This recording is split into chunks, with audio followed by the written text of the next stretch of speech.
परिस्थितीला दोष देण्यापेक्षा ती बदला. दुःखाचे डोंगर पचवून मारेगावच्या हेमंत भुजाडेने रचला इतिहास. यूपीएससीच्या माध्यमातून बनले असिस्टंट कमांडंट. विषमतेवर मात करत परिवर्तनाची नवीन पहाट उजळवता येते, हे भारतरत्न डॉक्टर बाबासाहेब आंबेडकरांच्या विचारांचा वारसा जपत मारेगावच्या एका भूमिपुत्राने सिद्ध केले आहे. पडक्या घरातील बालपण आणि संघर्षाची शृंखला तोडत मारेगाव प्रभाग क्रमांक 7 येथील हेमंत शंकर भुजाडे यांनी यूपीएससी सीएपीएफ परीक्षेत देदीप्यमान यश मिळवत असिस्टंट कमांडंट या उच्च पदावर गवसणी घातली आहे. हेमंत यांचे बालपण अत्यंत हलाखीच्या परिस्थितीत गेले. वडील अपंग तर आई रोजंदारीवर मजुरी करत होती.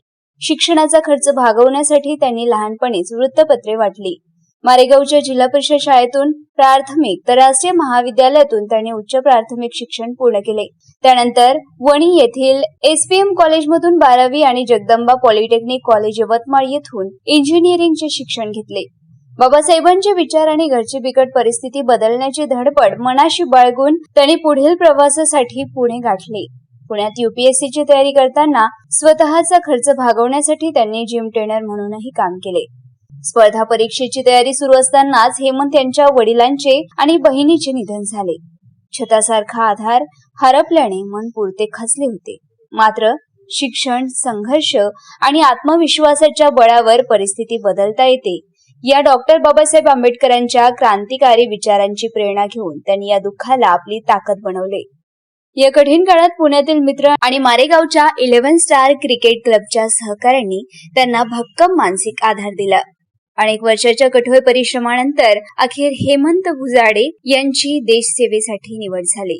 परिस्थितीला दोष देण्यापेक्षा ती बदलण्यासाठी संघर्ष करा, हा संदेश त्यांनी ग्रामीण भागातील विद्यार्थ्यांना दिला आहे. त्यांच्या या यशाबद्दल मारेगाव तालुक्यातून कौतुकाचा वर्षाव होत आहे. मारेगाव वार्ता सचिन मिश्रा, मारेगाव, यवतमाळ. सर्वप्रथम हेमंत, तुझे खूप खूप अभिनंदन. यूपीएससी असिस्टंट कमांडंट या पदावर तुझी नियुक्ती झाली, त्याबद्दल मनपूर्वक अभिनंदन. धन्यवाद सर.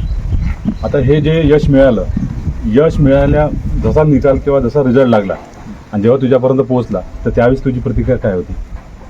माझी पहिली प्रतिक्रिया तर फक्त माझ्या आईसाठी डेडिकेटेड होती, कारण तीच माझ्यासोबत बसलेली होती आणि तिला मी दाखवून फक्त हेच बघायचं होतं की तिचं काय रिॲक्शन असते की माझा मुलगा आता एवढ्या मोठ्या पोस्टवर लागला आहे तर.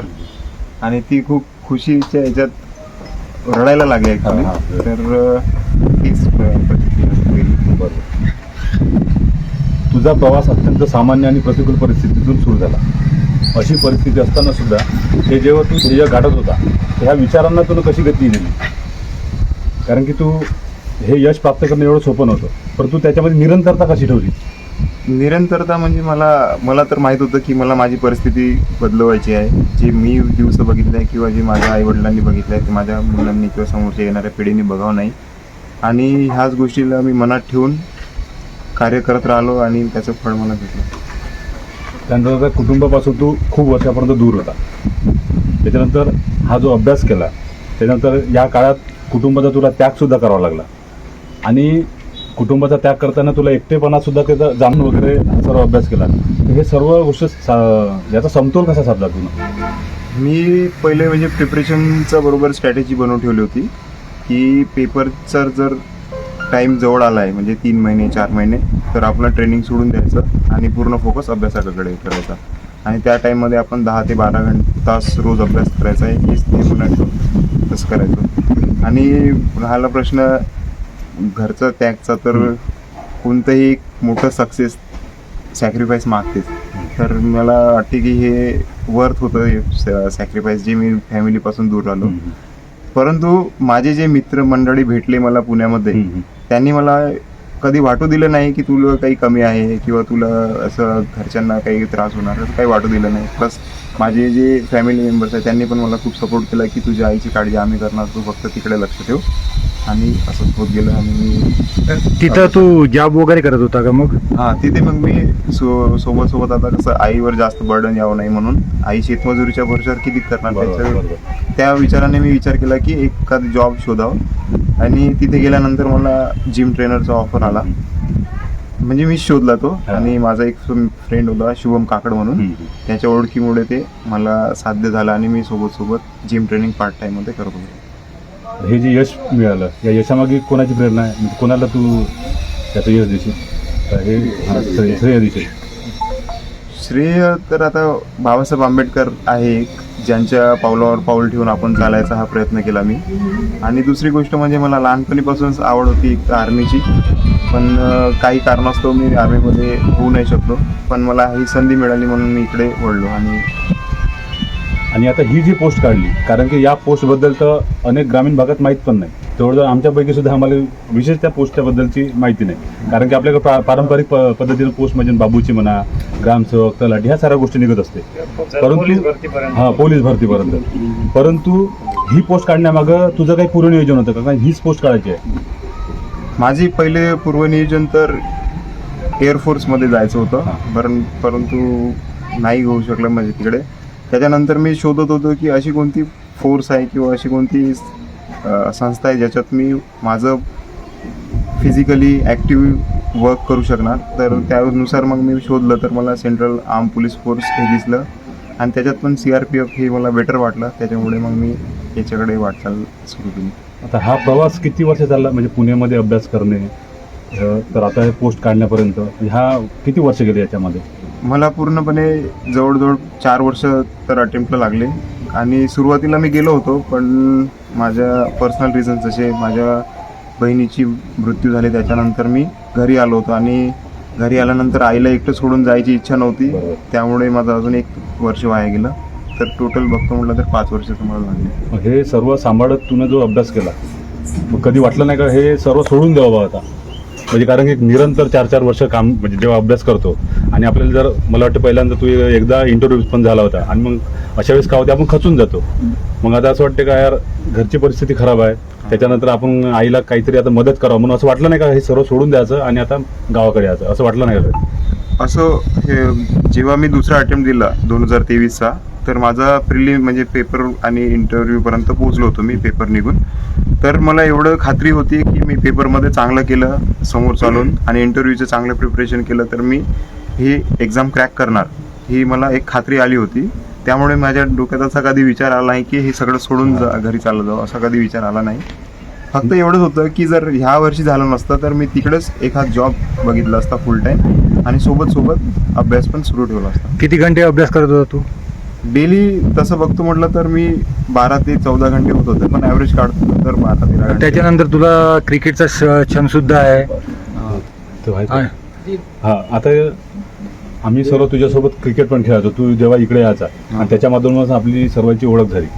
तर क्रिकेट, त्याच्यानंतर जिम ट्रेनर म्हणून तू काम करत होता आणि हा अभ्यास, या तिन्ही गोष्टीचा कसा समतोल केला? म्हणजे तुला कधी कधी वाटत असेल ना का आपण क्रिकेट खेळलो पाहिजे, कारण तुझा क्रिकेटचा खेळ सुद्धा चांगला आहे. माझं लाईफमध्ये एक हे आहे की आपली लाईफ पूर्णपणे जगायची आहे मला.